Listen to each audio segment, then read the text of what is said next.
Yun. Hi po, I'm Miss Ira with a brand name of Agape Box, and this video contains about of the thing I learned from the first day I trained under Base Hibap. Isa po sa natutunan ko, hindi naman po pala kailangan na ang tunog ng boses mo ay parang tulad ng mga announcer na tulad na napakikinggan natin sa TV at radyo para maging isang voice artist. Number 2 po, hindi po kailangan na kaya mo manggaya ng boses ng mga artista o ng ibang tao para maging isa kang voice artist.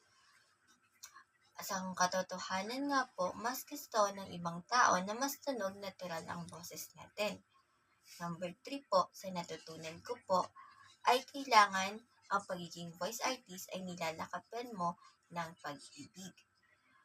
Dahil if you have a love to doing something, especially to do your work, meron kang passion para makapag-continue para gawin ang isang bagay.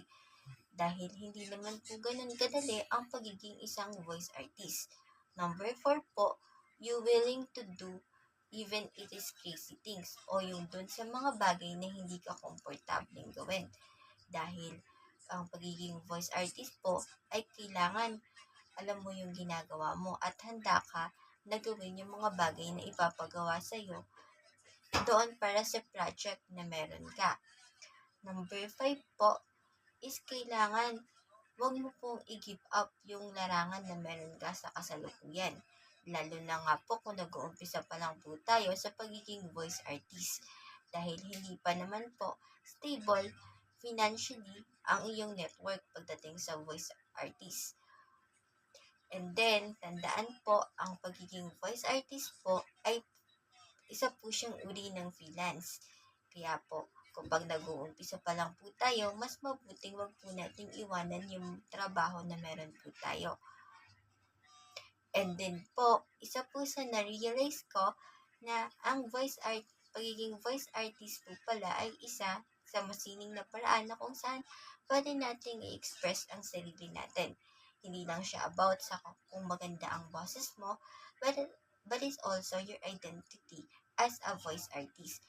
And then, maging willing ka rin na matuto at magkaroon ka ng respeto sa lahat ng taong makakasama mo para naman tumagal ka sa industry na ito. Hindi lang naman kailangan magaling ka. Kailangan marunong ka rin makisama sa mga taong nasa paligid mo. At isa pa po sa pinaka nagustuhan ko sa first session namin, it is para po kaming kinakausap ng mga nagtuturo sa amin. And then, maayos po yung kanilang pag-approach sa amin, lalo na po kapag may kailangan kami matutunan pa ng mas mabuti and nag-emphasize po sila ng mga lesson about po doon. Yun po ay ilan po lamang po sa mga natutunan ko po noong first session po namin. Yan lamang po at maraming salamat po.